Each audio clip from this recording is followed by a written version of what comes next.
जनताल का देख रहे सभी दर्शकों का मैं सुंदरमल का नमस्कार। दर्शकों, यूक्रेन और रूस के बीच जो जंग छिड़ी हुई है, उस जंग से बहुत सारे देश के लोग प्रभावित हो रहे हैं।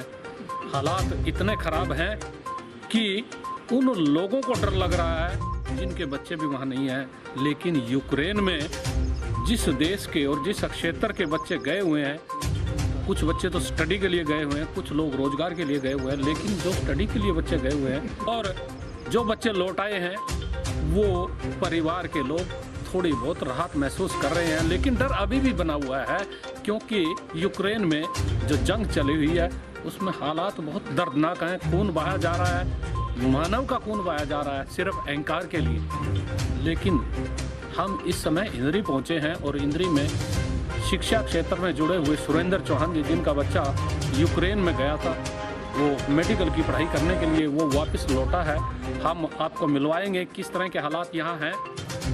पर इस परिवार में जो सिद्धार्थ है, युवक, वो जो शिक्षा के लिए गया हुआ था यूक्रेन, वो वापस लौटा है। किस तरह के हालातों से वह गुजरा है और क्या उस पर बीती है, क्या परिवार पर बीती है, हम मिलवाएंगे, आपसे बात कराएंगे। आप इस समय देख रहे हैं जनता एल का। आपसे अनुरोध है कि आप खबर को लाइक कीजिए और इस परिवार की जो पीड़ा है और इस बच्चे की जो मनोदशा है उसको देखिए कि बच्चा सिद्धार्थ अपने माँ बाप के पास बैठा है और इंद्री की जो नगर पालिका चेयरपर्सन है शिवानी गोयल जी, वो पहुंची हुई है हालचाल जानने के लिए। इस परिवार का आप देख रहे हैं बातचीत हो रही है। कहना है कि वो इस परिवार के साथ लंबे समय से जुड़ी हुई हैं।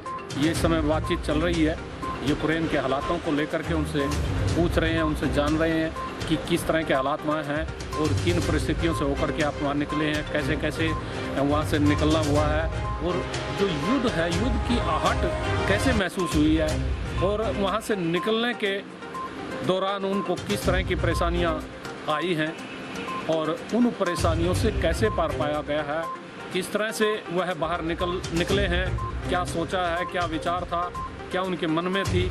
लेकिन साथ साथ ये भी है कि उनके माँ बाप पर, उनके परिजनों पर किस तरह की परिस्थितियों से उनको गुजरना पड़ा, वो भी अपने आप में एक अनूठी बात है। और इस परिवार से जानेंगे, इन युवकों से भी, इस युवक से हम बात करेंगे, साथ में जो नगर पालिका चेयरपर्सन है उनसे भी हम आपकी बात कराएंगे। आप देखते रहिए जनता एल का और सुनिएगा किस तरह के वहाँ हालात थे और किन परिस्थितियों में वापस आए हैं। सुन लीजिए। हम लोग ओडेसा शहर में थे, यूक्रेन के। MBBS की स्टडी के लिए गए थे, मेडिसिन की स्टडी के लिए। फर्स्ट ईयर था, फर्स्ट सेमेस्टर में। अभी 2 ही मंथ हुए थे हमारे। ऑनलाइन क्लासेस हो रही थी अभी शुरू। तो 25 को ऑनलाइन तक था उनका यूनिवर्सिटी का, पर आगे कोई गाइडलाइन नहीं थी कि आगे ऑफलाइन होगी या ऑनलाइन होगी। तो 24 तारीख की हमारी फ़्लाइट बुक हो गई थी, जब बॉम्बिंग वगैरह का आया ज़्यादा बेखतरा होगा। यूनिवर्सिटी में कितने बच्चे टोटल? टोटल लगभग उसमें होंगे 2,500-3 हज़ार बच्चे थे टोटल, यूक्रेन और सारे फॉरेन कंट्रीज़ के मिला के। इंडियंस होंगे लगभग 250-300 बच्चे इंडियंस थे, बाकी और कंट्रीज़ के थे, अरेबिक, मोरक्को, ट्यूनीशिया, नाइजीरिया, इन कंट्रीज़ के थे। अच्छा, तो आप लोगों को ये सूचना कैसे मिली कि यहाँ अटैक हो रहा, रूस का अटैक? न्यूज़ के थ्रू और थोड़े बच्चों के थ्रू, जैसे कोई कहीं लोग काम करने जाते थे और ये सब कुछ था, तो उनको बॉम्बिंग वगैरह की आवाज़ आई और न्यूज़ में आई फिर वो लोकल। बाकी फेसबुक, सोशल मीडिया वगैरह इन सब से पता चला। आप लोग जब वहाँ से निकलना चाह रहे थे, कोई जो यूनिवर्सिटी है उसका प्रशासन ने आपको कहीं रोका या कहीं कुछ ऐसी बात थी क्या? नहीं, उन्होंने डायरेक्टली तो नहीं रोका, पर उन्होंने ये बोला कि भाई 25 तक तुम लोगों की ऑनलाइन क्लासेस हैं, अगर उसके बाद भी अगर तुम एब्सेंट रहे, इंडिया चले गए, तो भाई तुम्हारी एब्सेंट लगानी शुरू कर देंगे। पर बाद में जब सिचुएशन ज़्यादा वर्स हुई तो उन्होंने बसेस वगैरह बुक करा दी और काफ़ी कोऑपरेट किया। फिर उन्होंने ये भी बोल दिया कि अगर तुम्हारी क्लासेस नहीं लग रहे तो हम लोग तुम्हारी एब्सेंट नहीं लगाएंगे, फिर निकल जाओ तुम लोग। अच्छा, वहाँ से अब जब निकले हैं, कहाँ से होकर के आपको आना पड़ा, क्या हालात आपने देखे हैं वहाँ पे? हम लोग जब ओडेसा से निकले तो हमें मोल्डोवा के बॉर्डर की तरफ जाना था। प्लांका बॉर्डर है वहाँ पे। बीच में रास्ते में कई जगह पे मिलिट्री भी थी, उन्होंने अपने टैंक लगाए हुए थे, बाकी आर्टिलरी वगैरह थी उनकी वहाँ पे, उन्होंने तैयार किया हुआ था वहाँ पे सब कुछ अपना बीच रास्ते में। पर प्लांका बॉर्डर पे पहुँच के हमको फ्री ऑफ कॉस्ट उन्होंने सिम वगैरह प्रोवाइड कराई, थोड़ा बहुत खाने पीने का था वहाँ पे। जब हमने इमिग्रेशन क्रॉस करके मोल्दोवा साइड निकले, यूक्रेन की साइड से, तो वहाँ पे जो स्थानीय लोग थे वो अपने लेवल पे बहुत कुछ कर रहे थे, जैसे खाना पीना प्रोवाइड कराया, चद्दर कंबल सब कुछ था।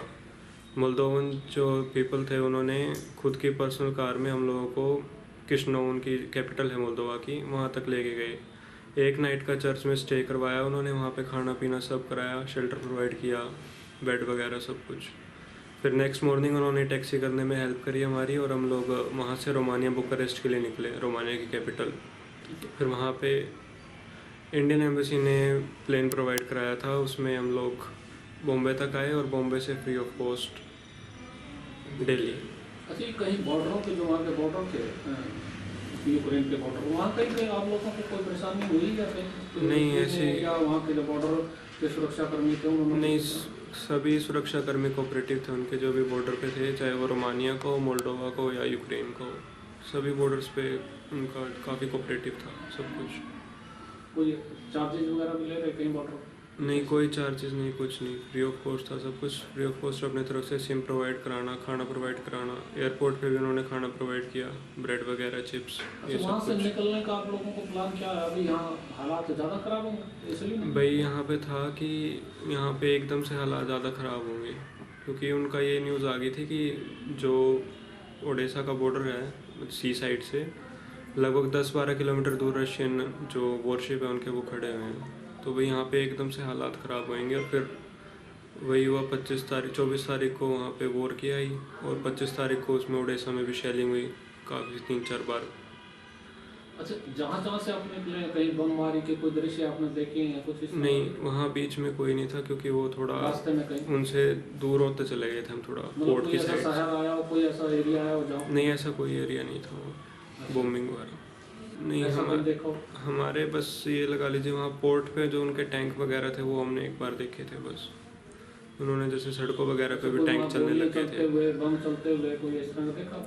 नहीं, हमने नहीं देखा, थोड़ा हमारा जो रेजिडेंस था वो थोड़ा आउटर साइड में था, बस हमने टैंक वगैरह चलते हुए ये ज़रूर देखे सेंटर में। मैं सबसे पहले तो जनता हल्का के माध्यम से सभी को नमस्कार करती हूँ, अभिवादन करती हूँ। और जैसा कि इंद्री मेरा क्षेत्र है, यहाँ से म्यूनिसिपल चेयरमैन हूँ मैं, तो मैं यही चाहूँगी कि मेरी इंद्री के समस्त निवासी खुशहाल रहें, सारों के परिवार आबाद रहें। और जैसा कि सिद्धार्थ हमारे सुरेंद्र जी का बेटा अभी यूक्रेन से सकुशल वापस आ गया है, तो इससे ज़्यादा हर्ष की बात तो हमारे लिए कुछ भी नहीं है, क्योंकि जिस टाइम ये वहाँ पे था तो सुरेंद्र जी और उनके परिवार पे तो जो बीती होगी सो बीती होगी, लेकिन मेरे घर पर भी इस बात की बहुत टेंशन थी कि जो इंद्री के जितने भी बच्चे वहाँ पर हैं वो सब सकुशल वापस आ जाए। और आज सिद्धार्थ को देखकर हमें बहुत अच्छा लगा कि आज ये अपने परिवार के साथ है। और मैं तो भगवान से यही प्रार्थना करूँगी कि सभी बच्चे, चाहे वो भारत के हैं, हरियाणा के या कहीं भी हैं, सब अपने परिवार के साथ सकुशल वापस आ जाएं। और भारत सरकार वैसे तो बहुत अच्छा काम कर रहे हैं। हमारे प्रधानमंत्री नरेंद्र मोदी जी ने भी कहा कि संवाद से ही किसी भी प्रॉब्लम का सॉल्यूशन निकल सकता है, युद्ध कोई हल नहीं है। क्योंकि हम भी देख रहे हैं कि युद्ध से ना सिर्फ यूक्रेन को दिक्कत हो रही है, रशिया के भी काफ़ी सैनिक मारे गए हैं, तो भारत तो कभी भी इसके पक्ष में नहीं है। तो मैं तो प्रधानमंत्री जी से और हायर लेवल अथॉरिटी से यही प्रार्थना करूंगी या यही अपील करूंगी कि सभी बच्चों को सकुशल वापस उनके माता पिता के पास पहुंचाया जाए, जिससे माता पिता की भी टेंशन ख़त्म हो। क्योंकि आपने खुद पत्रकार महोदय ने देखा है कि यहाँ सुरेंद्र जी के परिवार के ऊपर बच्चे के आने के बाद भी टेंशन है। तो मैं तो यही प्रार्थना करूँगी कि ये युद्ध जल्द से जल्द विराम हो और बच्चे सकुशल अपने परिवार के साथ आए और लाइफ जल्दी से जल्दी रूटीन पर चलने लगे। अच्छा, ये जो वहाँ हालात बने हुए हैं युद्ध को लेकर के, जो परिस्थितियाँ वहाँ विशेष तौर पर महिलाओं को बहुत ज़्यादा परेशानी उठानी पड़ रही है, आप क्या महसूस कर रहे हैं, क्या कहना चाहेंगे? तो यही कहना चाहूँगी, जैसे न्यूज़ से पता चलता है कि महिलाओं को, बच्चों को और बड़े बूढ़ों को शेल्टर हाउसेस में भेजा गया है और जेंट्स मतलब अभी भी वहीं पर हैं। तो इस केस में तो सारी रिस्पॉन्सिबिलिटीज़ महिलाओं के ऊपर ही आ चुकी है। तो मेरे को तो अपने घर में ही मैनेज करना बहुत मुश्किल लगता है अगर सारी रिस्पॉन्सिबिलिटी मेरे ऊपर आ जाए, लेकिन फिर भी वहाँ की महिलाओं को दाद देनी पड़ेगी कि उन्होंने इतने अच्छे से संभाल रखा है। जैसा सिद्धार्थ ने भी बताया कि हमारे लोकल, वहाँ पर जो लोकल पब्लिक थी उन्होंने इनका काफ़ी साथ दिया, इन्हें खाना भी प्रोवाइड किया, शेल्टर भी प्रोवाइड किया।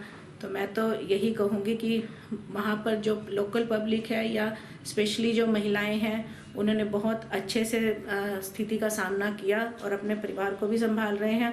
और मैं तो यही हायर अथॉरिटी से यही कहूँगी, अपील करूँगी कि जल्द से जल्द इस युद्ध का कोई परिणाम मतलब विराम आए, ताकि सब परिवार एक साथ होकर इकट्ठे खुशहाल जीवन व्यतीत कर सकें।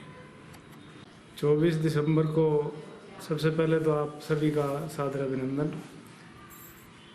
जनता हल्का के सभी दर्शकों का भी आभार और उनकी स्वागत के रूप में आप दोनों पत्रकार यहाँ अगर मेरे दुख की इस घड़ी में मेरे हालचाल पूछना है, उसके लिए मैं आपका आभारी रहूँगा। 24 तारीख को इनकी फ़्लाइट बुक मैंने करा दी थी बच्चों की, बट मॉर्निंग में ही जैसी शेलिंग हुई तो मुझे भी चिंता हुई। तो मैंने जैसे इनसे फ़ोन पे बात की तो ये कहने लगे कि अभी तो ये ऐसा कुछ नहीं है, लेकिन इंडिया में जैसे हर न्यूज़ चैनल पे खबर थी। फिर हमने कोशिश की भी शायद फ़्लाइट निकल जाए, तो कतर एयरवेज की इनकी फ़्लाइट थी, बट वो जब मैसेज आया कि फ़्लाइट तो ऑलरेडी एयर स्पेस क्योंकि नहीं रहा था तो खाली वो कैंसिल हो गई।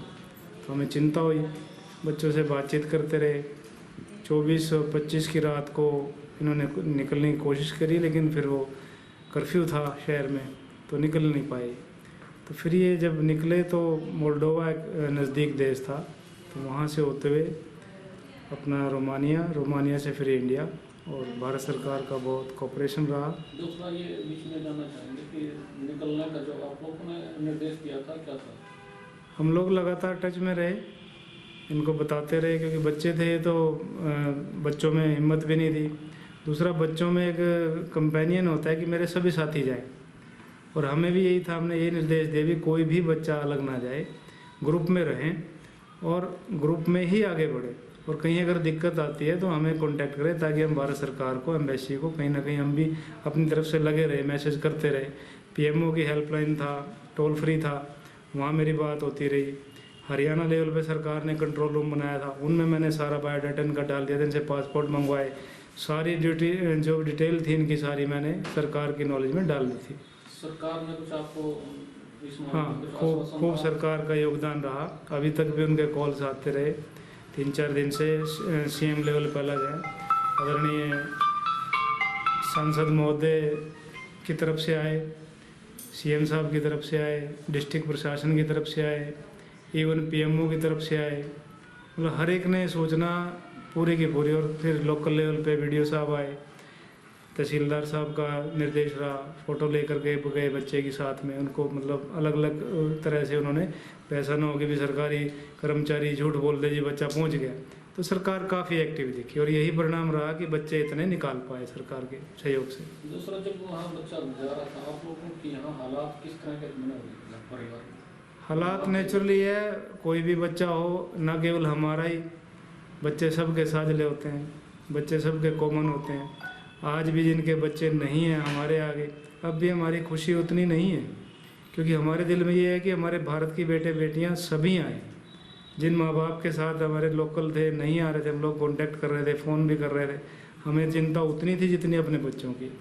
तो प्रशासन से, हमारे देश की सरकार से अभी भी उम्मीद है कि उन बच्चों के प्रति भी एक एक बच्चा हमारे देश में हमारा लौटे, तब जाके हमारी खुशी सार्थक हो पाए। दूसरा, वो जो जिस तरह के युद्ध के हालात में बने, उस पर आप कुछ कहना चाहेंगे? देखो, इंटरनेशनल डिप्लोमेटिक दो देशों के अपने संबंधों के आधार पे बड़े लेवल की बातें हैं, इसमें तो हम क्या चर्चा करेंगे। जैसे जो मानवीय वहाँ त्रसदी हो रही है, जिस तरह के हालात बने हैं। देखो, भारत के प्रधानमंत्री ने हमेशा यही कहा है कि भाई हम तो शांति के उसमें शांति चाहते हैं, बैठ कर के बातचीत से ही मसले हल हों, युद्ध कोई रास्ता नहीं है, युद्ध में कोई जीतता नहीं है, कोई हारता नहीं है, युद्ध सभी हारते हैं, जीत के भी हारता ही है इंसान। मानवीय जो इतने लोग वहाँ से गए हैं, जो लोकल पर वहाँ के जो यूक्रेनियन हैं, जैसे बेटा बताता रहा, बातचीत भी होती रहती थी कि भी लोग कैसे हैं, कि बहुत पोलाइट हैं, बड़े अच्छे लोग हैं, कोऑपरेटिव हैं। तो उन लोगों को अपने घर छोड़ने पड़े।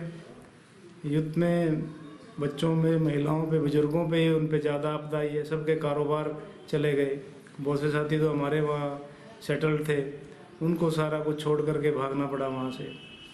आपने सुना सिद्धार्थ की पीड़ा को, उनके परिवार की मनोदशा को, और जो नगर पालिका चेयरपर्सन हैं उनकी वेदनाओं को। लेकिन यूक्रेन के जो हालात हैं वो बहुत ही दर्दनाक हैं और बहुत ही पीड़ादायक हैं। जो लोग इस दर्दनाक हालातों के जिम्मेदार हैं उनको भी समझना चाहिए, और इन हालातों से किस तरह से मानवीय संवेदना में सहयोग हो सकता है उन लोगों को भी समझना चाहिए।